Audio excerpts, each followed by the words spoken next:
Dear Martin by Nick Stone. Justice McAllister is caught between two worlds.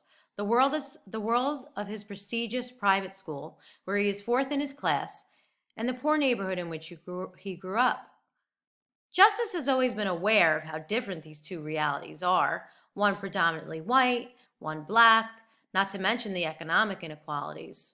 But after an incident with police in which he was handcuffed, seemingly for no reason, Justice is forced to take a hard look at the color of his skin and race in a way that he's never done before.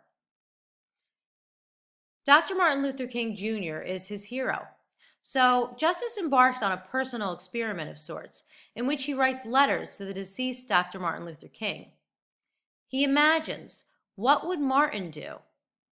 Throughout the novel, Justice is confronted with many scenarios where race is front and center. A character-driven novel, quick read, and very thought-provoking.